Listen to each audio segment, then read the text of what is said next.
Sua audiência e participação de forma virtual. Sempre muito bom tê-los conosco.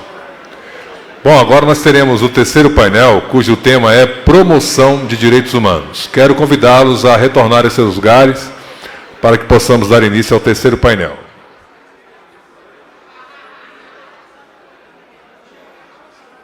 Lembrar as senhoras e senhores de quem não assinou a presença, fazê-lo lá no credenciamento.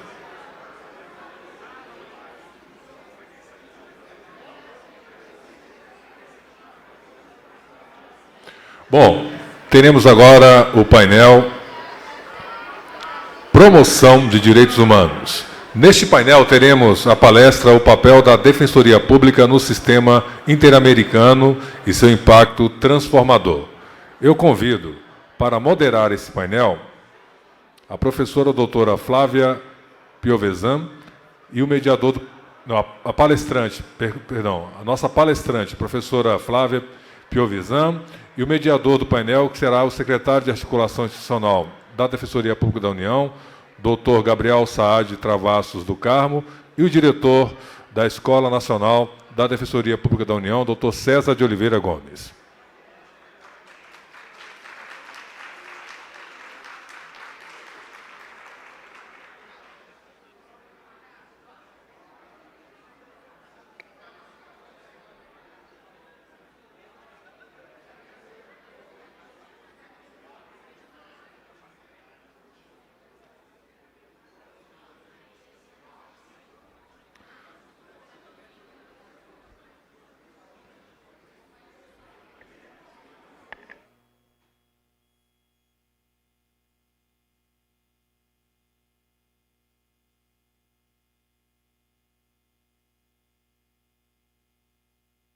Alô, alô.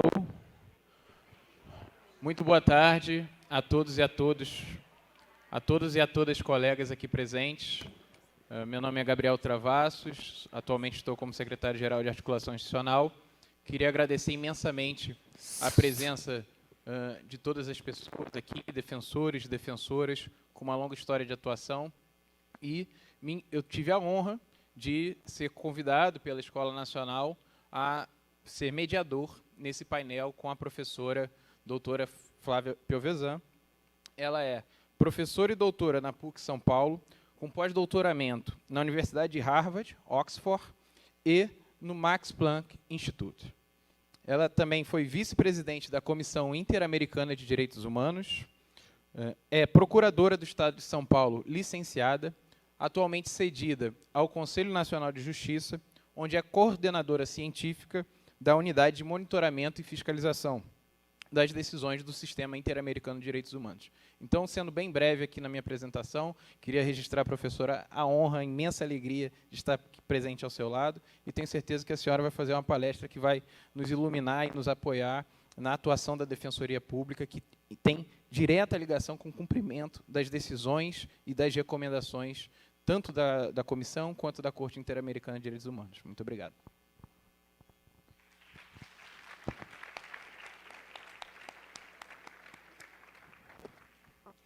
Uma boa tarde a todas, a todos, a todes. Queria dizer da minha alegria em me somar ao 4º Encontro Nacional de Defensores e Defensores Públicos Federais e justamente dialogar com vocês a respeito do papel da Defensoria Pública no sistema interamericano e o seu impacto transformador.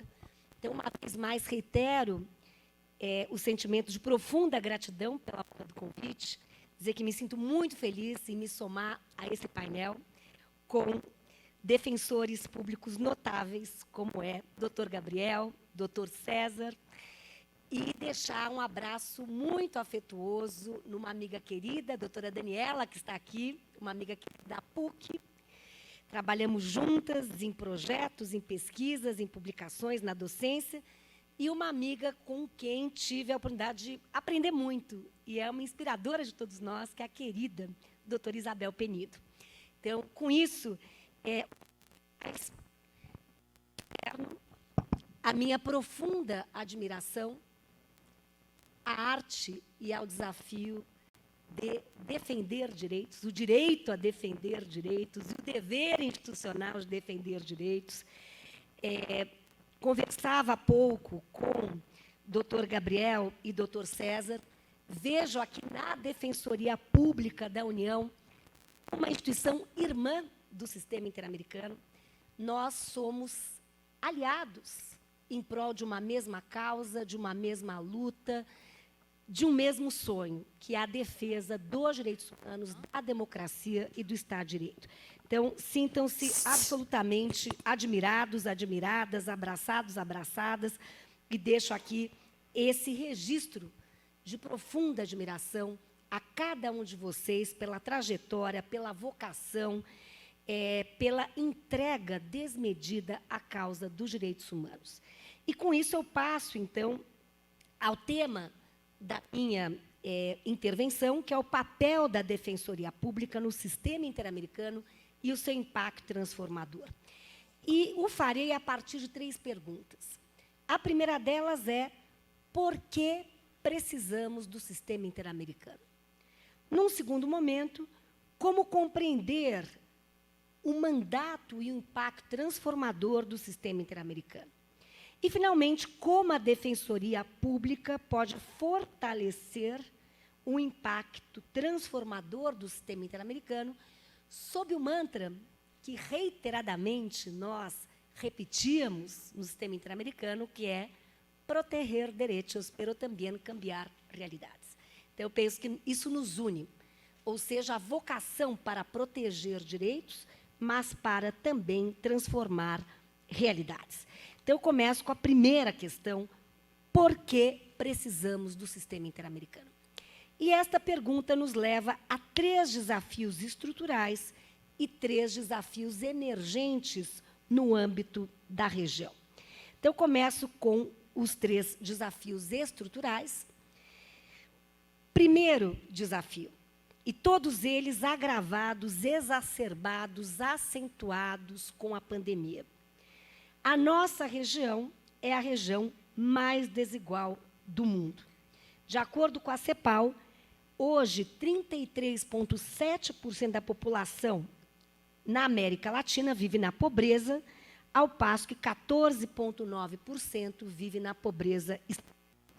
No caso do Brasil, antes da Covid, tínhamos 23 milhões abaixo da linha da pobreza. Após, é difícil falar após, mas com a Covid, temos esse número ampliado para 28 milhões. Temos 1/4 da população na região sem acesso à água potável, 53% valendo-se do trabalho informal. Portanto, temos esse primeiro desafio estrutural que se volta a esta profunda desigualdade socioeconômica que, para a Amartya Sen, coloca em risco o próprio tecido social e a sua coesão. Vejam, todos os dados desagregados, isso eu aprendi muito no trabalho no sistema interamericano, a perceber quem está por detrás das estatísticas. As estatísticas têm um rosto, o sofrimento tem um rosto. E, na região, esse rosto é afrodescendente e indígena.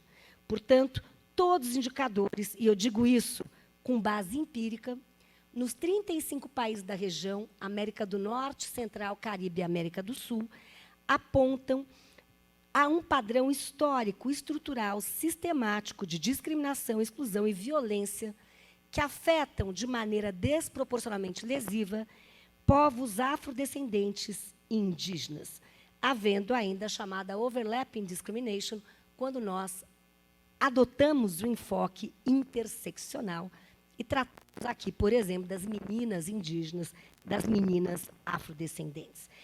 Então, este é o primeiro desafio estrutural, e outros se somam. O segundo desafio estrutural é que nós estamos na região mais violenta do mundo. A América Latina conta com 8% da população mundial, mas responde por 38% dos homicídios no âmbito mundial.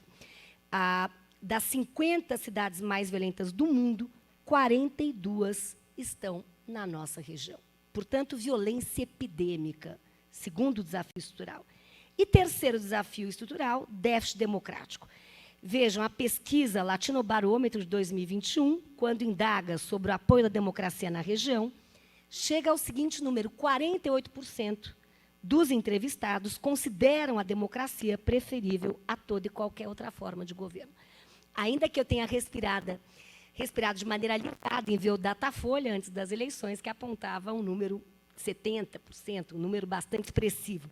Mas, na região, este é um número, e no campo da confiabilidade institucional, as duas instituições mais confiáveis são as igrejas e as Forças Armadas, com 65% e 44% de apoio, ao passo que Congresso e partidos políticos contam apenas com 21% e 13%. Então, temos esse terceiro desafio estrutural. Ao lado destes três desafios estruturais, o nosso trabalho ainda se torna mais complexo, com três desafios que, na minha tipologia, seriam considerados emergentes na região. O primeiro deles, a ascensão do populismo autoritário, em que temos aí uma concentração de poder no executivo, temos a perseguição da dissidência, temos o ímpeto, a ambição de reeleição, um sistema organizado de desinformação. E eu comentava, porque tenho base empírica para compreender como é o modus operandi do populismo autoritário. Vide o caso Brasil, El Salvador, Cuba, Nicarágua, Venezuela. Ataque à liberdade de expressão, ataque à liberdade acadêmica, ataque à independência judicial, criminalização da dissidência, uso excessivo da força e utilização de tipos penais bastante vagos e imprecisos. Me lembro, com muita dor, de estudantes na Nicarágua ainda presos em razão do tipo penal terrorismo. Estudantes de direito, medicina de 21 anos em cárcere.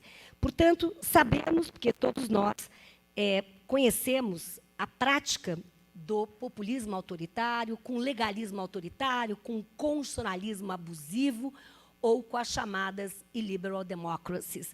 São diversas nomenclaturas para o mesmo fenômeno. Discurso do ódio, extremismo, racismo, sexismo, homofobia, xenofobia e tudo que vem no toolbox aí, ou seja, eu diria, um authoritarian toolkit. Portanto, há todo um modus operandi autoritário que marca a nossa região. 2, também a ascensão da militarização na região. Não é só o Brasil, houve uma audiência pública regional no sistema interamericano, na comissão, e eu fiquei bastante perplexa de perceber, na região, a militarização das forças de segurança, a expansão da jurisdição de cortes militares, o protagonismo cada vez maior de militares em governos civis. E, finalmente, um terceiro desafio emergente, como fui relatora por 4 anos dos direitos das pessoas LGBTI, é justamente a vocalização e o protagonismo crescente dos grupos religiosos mais conservadores, que, em nome da liberdade religiosa, atacam aí direitos humanos das mulheres e das pessoas LGBTI. Portanto, é nesse contexto, me parece muito importante, quando tratamos direitos humanos, começar pelo contexto. Então, eu começo com esse ponto de partida, porque precisamos do sistema interamericano. Acho que fui bastante veemente em aclarar os desafios estruturais, 3 desafios estruturais e 3 desafios emergentes. Passemos à segunda pergunta. Como compreender o mandato e o impacto transformador do sistema interamericano? 3 ideias.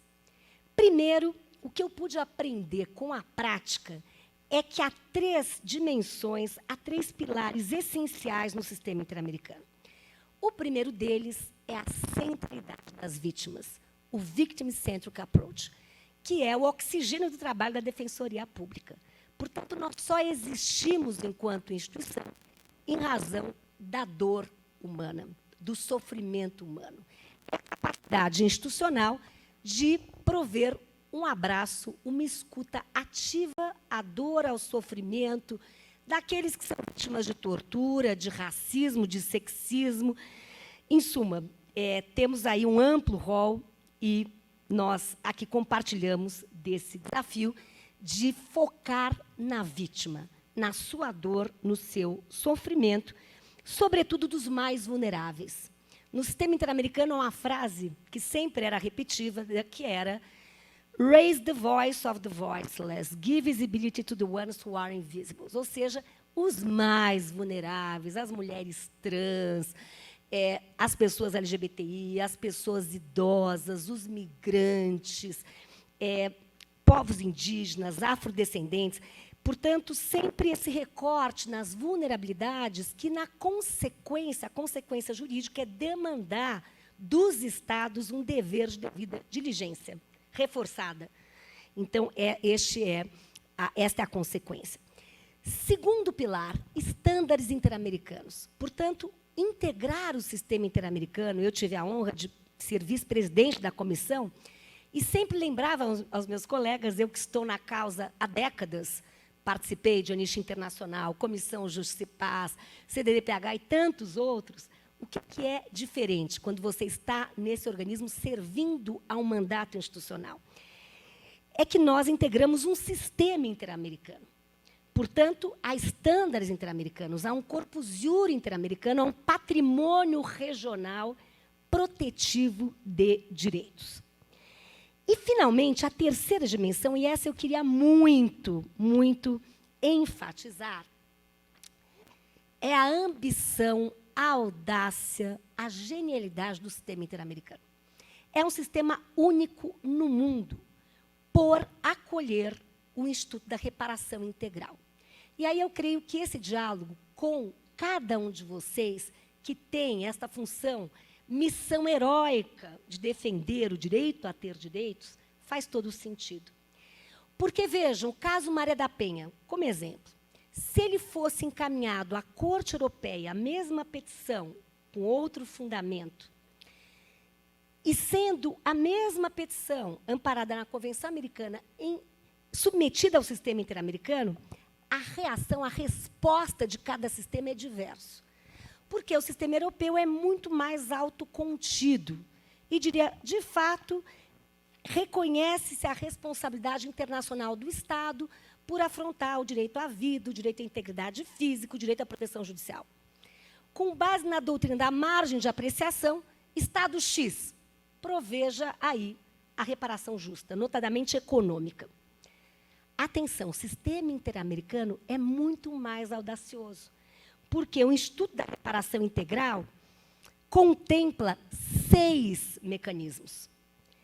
Medidas de restituição, para voltar ao status anterior à violação, medidas de compensação financeira, medidas de reabilitação, quando há violência sexual, por exemplo, tortura, envolvendo aí o tema da saúde, medidas de satisfação. Eu pude presidir, com relação ao Panamá, 2 solenidades em que o Estado do Panamá reconhecia a sua responsabilidade internacional e pedia desculpas aos familiares das vítimas da ditadura. Medidas de acesso à justiça, combate à impunidade e, friso, garantias de não repetição. Isto é muito inovador. Com base no quê? No dever do Estado de prevenir violações. E aí o sistema fomenta mudanças estruturais. O caso Maria da Penha, qual foi a resposta da comissão no informe de mérito? Foi reconhecer a responsabilidade internacional do Estado, olhar para a vítima e dizer: Estado, combata a impunidade, Estado, pague uma indenização, Estado, adote uma lei para evitar futuras Marias da Penha, capaz de prevenir e erradicar a violência contra a mulher. Estado, capacite, sob a perspectiva de gênero, os operadores da justiça e da segurança, e assim por diante. Eu tive a honra de, por quase 2 anos, 1 ano e 8 meses, mais precisamente, ser a presidenta da CONATRAI, que é a Comissão Nacional de Erradicação do Trabalho Escravo. E eu lembrava, estamos aqui em razão de um litígio estratégico perante o sistema interamericano. Portanto, o caso José Pereira levou a comissão a demandar do Brasil o aprimoramento da sua institucionalidade, da sua política pública de combate ao trabalho escravo. Então, eu creio que aqui eu aprendi muito com o sistema interamericano. E é claro que as decisões do sistema interamericano não serão cumpridas na próxima terça-feira. Não é simples assim.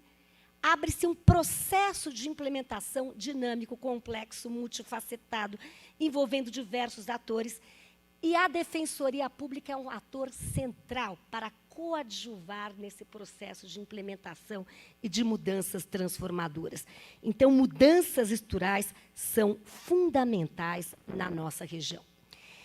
Vejam, com isso, com esses 3 pilares essenciais, o sistema interamericano tem a vocação de lançar e estabelecer estándares interamericanos, com isso a compensação de déficits nacionais, com isso há também o empoderamento dos atores locais, a sua mobilização, a sua luta se faz mais nutrida à luz aí das decisões do sistema interamericano, a luta por direitos e por justiça. Com isso, eu digo a vocês, o sistema interamericano salvou vidas. O sistema interamericano salva vidas. Contribuiu para o colapso das ditaduras no Cone Sul. Contribuiu para a justiça de transição. Contribui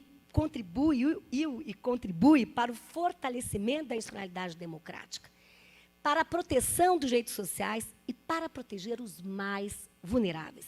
Então, qual é o grande desafio do sistema interamericano, que eu diria é o nosso desafio comum da Defensoria Pública, como instituição central na defesa de direitos? É desmantelar os desafios estruturais. Com esta tipologia apresentada, o grande desafio que nós temos, o mandato transformador do sistema interamericano é mirar, de um lado, os 3 desafios estruturais, do outro, os 3 desafios emergentes, e avaliar qual pode ser a incidência transformadora do sistema interamericano para desmantelar as desigualdades econômicas e sociais. Isso se faz, por exemplo, com a proteção dos direitos sociais e com toda a narrativa da justiciabilidade dos direitos sociais, que, inclusive, alimenta um novo horizonte jurisprudencial no sistema interamericano. Proteção de direitos trabalhistas, educação, saúde, direito ao meio ambiente, direito à água e assim por diante. Com relação às vulnerabilidades, o sistema interamericano ensina a igualdade e a não discriminação, integram o ius cogens como norma peremptória. Portanto, dar especial proteção aos direitos de grupos em situação de vulnerabilidade. E fortalecer os deveres estatais de devida diligência aí reforçada. Com relação à violência epidêmica, qual é a voz do sistema interamericano, qual é a voz da Defensoria Pública? É combater a tortura, é combater o desaparecimento forçado, é combater as execuções extrajudiciais, arbitrárias, é contribuir para a justiça de transição. Com relação ao déficit democrático, é lutar por independência judicial, por as liberdades acadêmicas, dentre outros. Trago aqui os desafios emergentes, o populismo autoritário. Trago uma opinião consultiva muito relevante do sistema interamericano, a número 28, que entendeu que não há o direito aí à reeleição presidencial indefinida. Não há este direito. Também a voz do sistema interamericano com relação ao hate speech, dizendo que a liberdade de expressão é fundamental para a democracia. Não há democracia sem liberdade de expressão, tampouco há liberdade de expressão sem democracia. Só que ela não protege o discurso do ódio. Ele não é um discurso protegido pela liberdade de expressão. No que se refere ao desafio emergente da militarização, os estándares interamericanos são muito sólidos e entender, inclusive, pela abolição da justiça militar, se não pela sua contenção, ou seja, a competência restrita aos crimes militares definidos em lei, não devendo, portanto, julgar civis. E com relação ao protagonismo dos grupos mais conservadores, lembrar que a liberdade de religião deve respeitar a igualdade e a não discriminação. Portanto, eu creio que nós temos os mesmos desafios, que é, eu sempre digo, o direito tem potência e impotência. E eu creio que o nosso papel é aquela linha de salvar, eu diria, ou melhor, estimular as potências que o direito pode ter para transformar realidades. E com isso eu passo aí a minha última pergunta: como a Defensoria Pública pode fortalecer este impacto transformador do sistema interamericano? E aqui eu termino com 3 ideias também. Entendo que há 3 dimensões desse impacto transformador. A primeira dimensão é a institucional. E aqui eu quero aplaudir a Defensoria Pública por aqui fortalecer o sistema interamericano com as defensoras e defensores públicos notáveis interamericanos. Mas eu acho importante também, fica aqui uma contribuição, que se pense, e eu creio que a Defensoria Pública podia ser um laboratório institucional em um núcleo do sistema interamericano. De que maneira podemos sistematizar melhor as estratégias da Defensoria Pública junto ao sistema interamericano? A adoção de medidas a solicitação de medidas cautelares, provocar o sistema interamericano para audiências públicas, demandar visita em loco, solicitar à comissão a carta, artigo 41, para que o Estado possa oferecer informações. Então, o sistema interamericano apresenta ali uma caixa de ferramentas muito versátil, muito nutrida, que pode fortalecer a luta por direitos. Então, já se disse, a Anne-Marie Slaughter tem a frase que o futuro do direito internacional é o direito nacional. E eu diria, o futuro do direito nacional é o direito internacional. Ou seja, as decisões do sistema interamericano aterrissam aqui no Brasil e devem, portanto, buscar esta comunidade prática, diversos atores, para a sua implementação. Então, eu me lembrávamos há pouco, doutor Gabriel, participamos com vários colegas aqui de reuniões sobre o caso da fábrica de fogos e como viabilizar o pagamento administrativo sem a necessidade de uma judicialização, demandando a boa-fé do Estado. Então, por parte daqui da UMF, da Unidade de Monitoramento e Fiscalização das Decisões do Sistema Interamericano, sintam-se absolutamente acolhidos. Seria maravilhoso fortificar, eu diria, intensificar esse diálogo para que nós possamos realmente ativar os diálogos interinstitucionais e federativos centrados na vítima, com planos de cumprimento, com metas, com prazos, com os órgãos responsáveis e tendo uma política de transparência, accountability, de prestação de contas. E estamos, inclusive, debatendo nesta unidade a criação futura de um observatório de impacto estrutural para mensurar o mandato transformador do sistema interamericano. Então, deixo aqui esta ideia, lembrando que o próprio sistema interamericano se preocupa com essa ideia. O sistema interamericano, quando eu tive a honra de assumir, dia 1º de janeiro de 2018, o mandato na comissão, era recém-criada uma unidade de segmento e impacto. Depois veio o impacto. Até insisti com meus colegas e foi criado o Observatório de Impacto da Comissão Interamericana. A Corte também, há 3 anos atrás, criou uma unidade de segmento. Portanto, há esta visão que os litígios estruturais, quando há resposta positiva do sistema, a função do sistema interamericano não termina quando se adota uma sentença com pontos resolutivos por parte da Corte, ou quando a comissão aprova um informe de mérito. Eu diria, se encerra uma etapa e se inaugura outra, que é voltada à implementação e aos diálogos. E aí nós movemos, passo a passo, esta agenda. Com relação à dimensão política, eu insisto aqui, a Defensoria Pública é um global player, eu diria, um ator central para coadjuvar este papel do sistema de empoderar os atores locais. Portanto, há essa dimensão política e há a dimensão cultural, que é promover a cultura dos direitos humanos, o que nós estamos aqui fazendo, semeando ideias, semeando a importância de nos abraçarmos ao direito e de fomentarmos o seu papel emancipatório e transformador. Eu queria encerrar a minha intervenção lembrando uma passagem de Abraham Lincoln que dizia: "Lawyers have a superior opportunity to do good."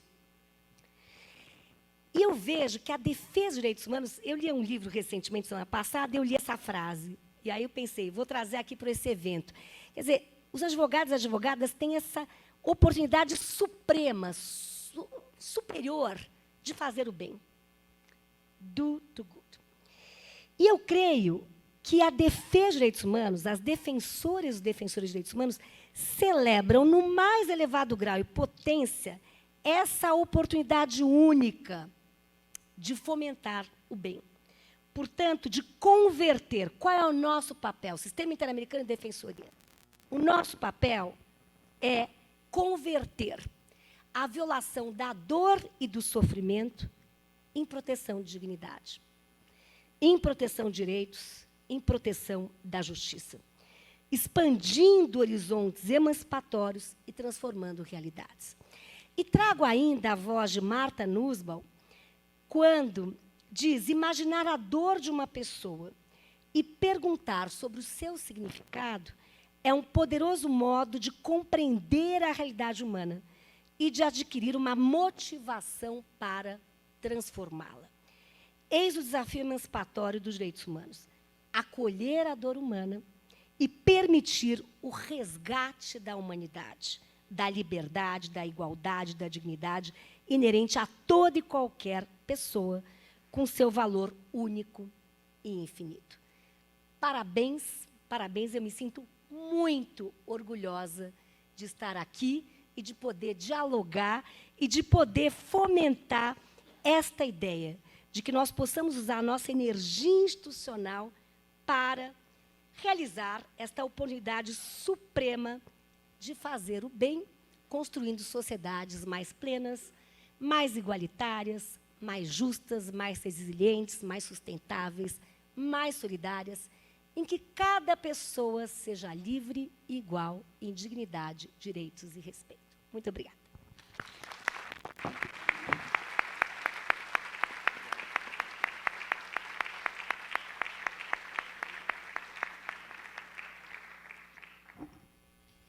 Muito obrigado, professora doutora Flávia Povesan. A sua fala me lembra muito a passagem de Costas dos Usinas, quando ele coloca que não há sem direitos humanos, não há direitos humanos sem um fim à exploração. E não há um fim à exploração sem os direitos humanos.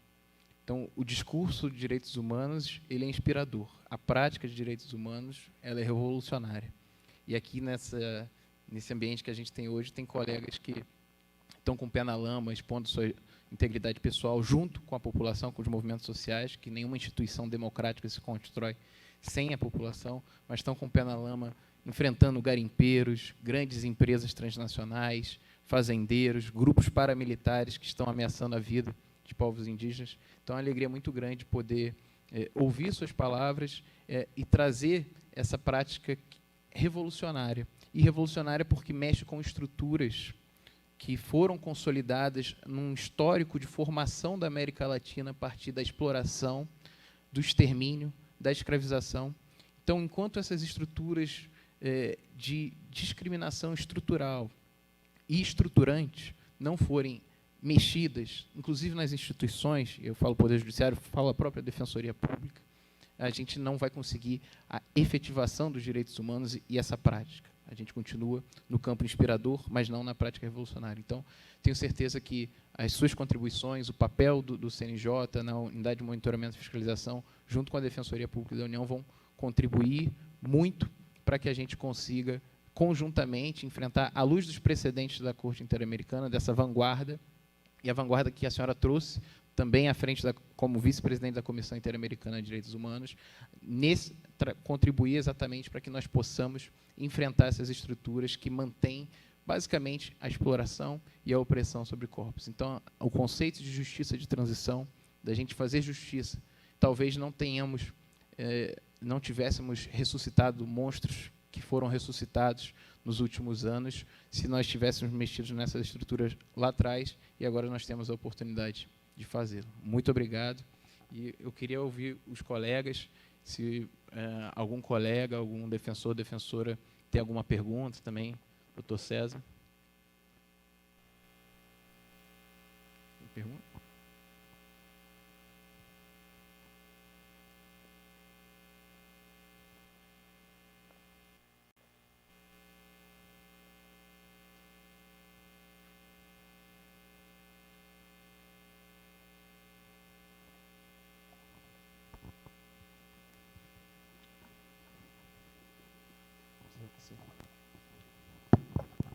professora.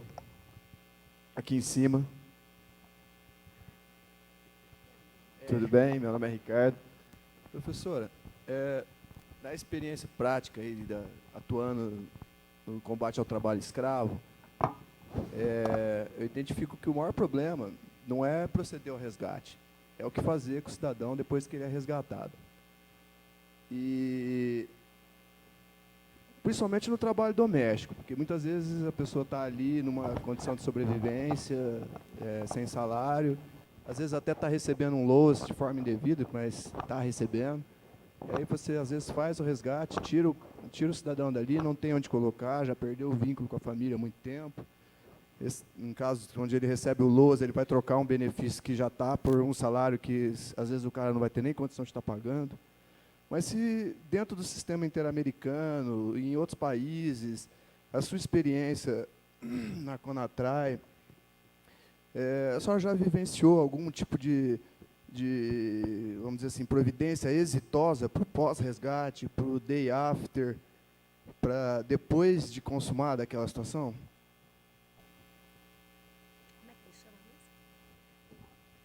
Ricardo, muito obrigada, excelente a sua pergunta. A sua pergunta me lembra, inclusive, um trabalho que nós fizemos com todos os colegas da Conatrai, que foi uma publicação sobre o caso da Fazenda Brasil Verde, em que a Corte se posiciona de uma forma muito contundente contra o trabalho escravo, entendendo, inclusive, que há o direito absoluto a não sofrer qualquer tipo de escravidão.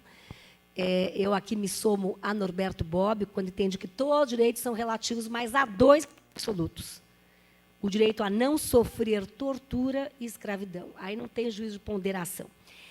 Mas, como foi lembrado pela sua pergunta, a escravidão contemporânea não só é uma violação, ela é causada por um padrão de violações de direitos humanos, então ela é causa e consequência, e a grande dificuldade é não só libertar, mas integrar e, de alguma maneira, assegurar direitos sociais, econômicos e culturais, justamente para evitar esse ciclo vicioso de violações que se retroalimentam.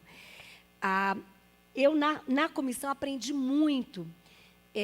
Um dos pontos que nós sempre levantávamos, porque o mandato da comissão era hemisférico, envolvendo 35 países, muitos dos informes se voltavam às boas práticas, a iluminar as boas práticas para que elas pudessem inspirar ações transformadoras. Então, eu fico te devendo, aqui não tenho essa pesquisa, me parece uma pesquisa muito importante, avaliar essa investigação, avaliar quais as políticas públicas mais exitosas em romper com a perpetuação da escravidão contemporânea. Porque, na verdade, é uma grave violação, mas, como você lembra, não adianta apenas liberar se a pessoa vai, pela sua vulnerabilidade, ainda entrar em outro ciclo de violações sistemáticas a direitos humanos.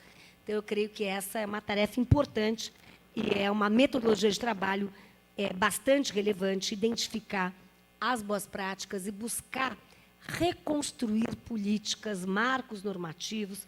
Agora, devo dizer que aprendi também bastante na Conatrai e aprendi a aplaudir o artigo 149 do Código Penal, que é, eu diria, uma das referências mundiais no combate ao trabalho escravo, além de institutos como a Lista Suja, em suma, a Conatrai, as Coetrais, as comissões estaduais. É lamentável ter que debater isto hoje, em 2022. Isso nos causa... Antônio Apaia tem essa pergunta, o que nos causa constrangimento e vergonha moral? É debater, ao mesmo tempo, o acesso à internet como direito humano, combate à fake news, combate à discriminação algorítmica e tudo mais, temas do século 22 e um tema ainda que ainda habita a realidade brasileira. Todos nós sabemos, o trabalho escravo, seja rural, seja urbano, doméstico, também indústria têxtil, construções. Então, há aí um alarme com relação a esta gravíssima violação. Muito obrigada.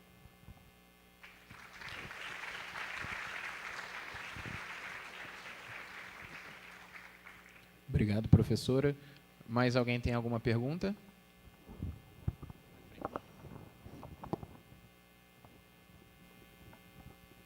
Boa tarde. Eu gostaria de agradecer muito, né, essas palavras tão importantes para a gente. Me chamo Lídia, sou defensora também.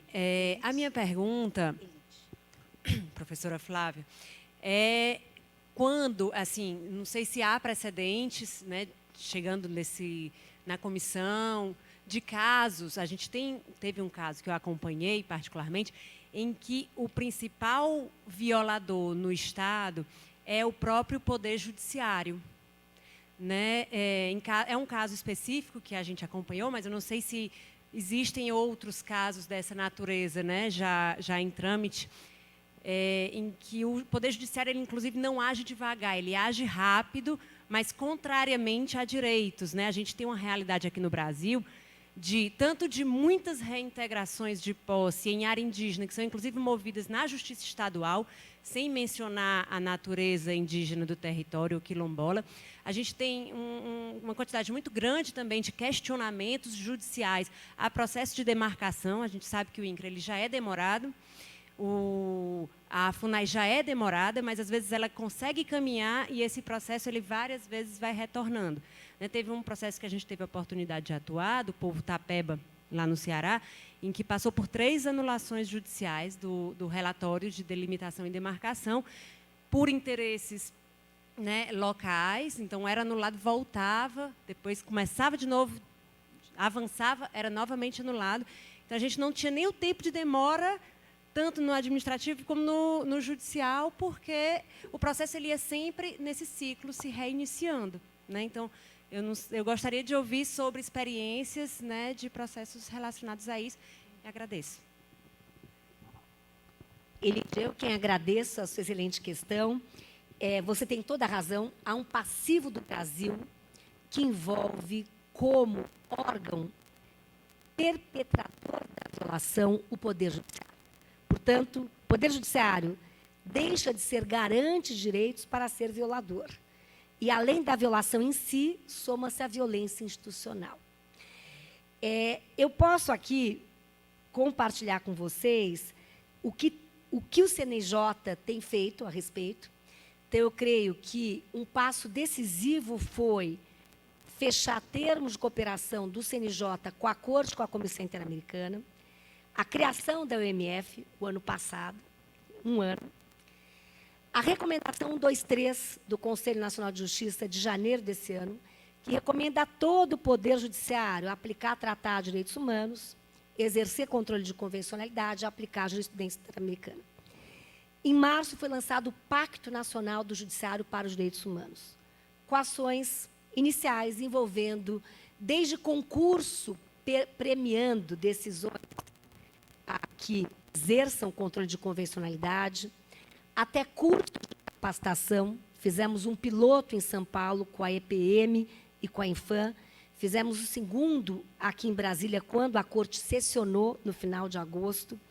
E estamos em tratativas com a Infam para a capilaridade da política. Essa é a grande dificuldade do Brasil, pelas suas dimensões, ou seja, capilarizar a política com os recortes regionais. Portanto, defender direitos humanos na região amazônica traz peculiaridades distintas que defender direitos humanos na região do Sul, por exemplo. Ainda que haja um âmago, um coração convergente, há especificidades também.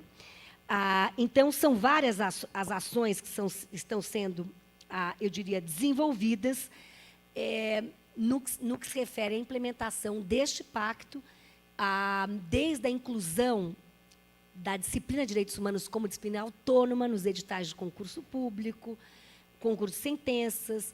Lançamos, já 7 de setembro, uma publicação a respeito da concretização de direitos humanos pelo STF, em que o primeiro caderno, e haverá outros tantos, esse foi o primeiro, sobre decisões em matéria de direitos das pessoas LGBTI, em que foram sistematizadas as decisões mais emblemáticas, com um recorte nos diálogos com o sistema interamericano e com o sistema ONU. E vamos lançar, dia 21 de março, o próximo caderno Igualdade Racial, com essa mesma metodologia, garimpar as decisões mais relevantes e trazer a lupa nos diálogos. Aí haverá o caderno de povos indígenas, pessoas privadas de liberdade, mulheres. Então, é uma maneira de semear esta nova cultura. É uma contribuição, então, estamos aí também vivendo esse experimentalismo institucional. E a minha experiência no sistema interamericano é que é mais fácil adotar normas no DO, publicar uma nova lei, adotar uma nova política pública.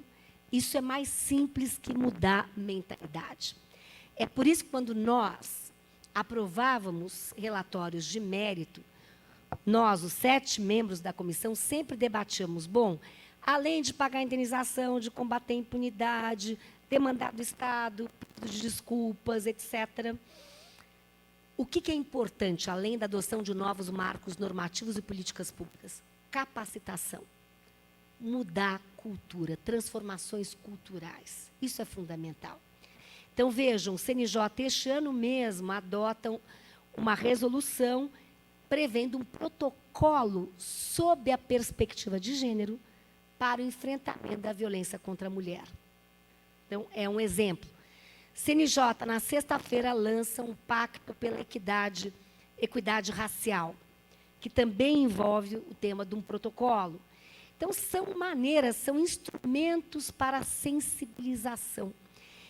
Então, eu creio que temos aí um longo horizonte, mas tem sido uma boa prática. A OMF é vista como uma boa prática na região, e eu creio que nós estamos buscando justamente enfrentar o desafio da mudança cultural. Porque nada adianta termos os melhores marcos normativos de combate ao sexismo, de defesa de direitos humanos, das pessoas LGBTI, das crianças, reféns de mentes sexistas, racistas, homofóbicas. Portanto, a mudança cultural é fundamental. Então, agradeço muito. Esse é o nosso desafio comum. Muito obrigada.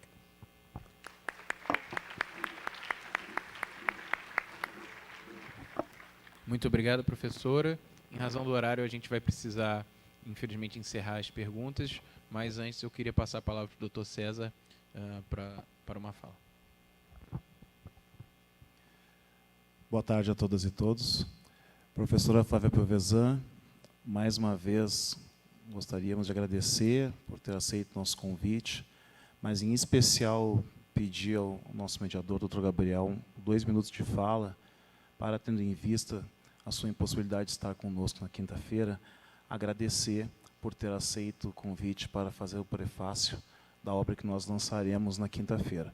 A maioria dos colegas ainda não tem muito conhecimento do que se trata, e nós temos um painel específico para falarmos sobre, mas fica aqui, né, aproveitando a sua presença, o registro do nosso agradecimento, e nós esperamos, com essa obra, também contribuir mais um pouco. Eu tenho tido o prazer de estar com você nos últimos meses em inúmeros eventos, né, intensamente, sempre buscando aproximar, né, as instituições do sistema de justiça do sistema interamericano, visando essa transformação cultural. Então, fica aqui o nosso agradecimento em nome da escola por esse apoio, essa parceria, essa amizade. Muito obrigado.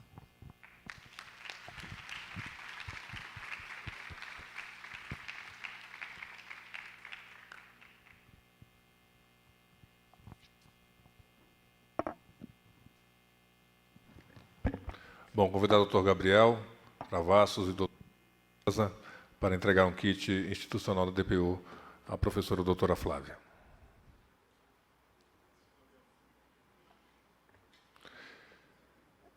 Bom, senhoras e senhores, em nome da DPU, eu quero agradecer a presença de todas e todos no primeiro dia do nosso 4º Encontro Nacional das Defensoras e Defensores Públicos Federais. Muito obrigado pela sua presença. Informo que amanhã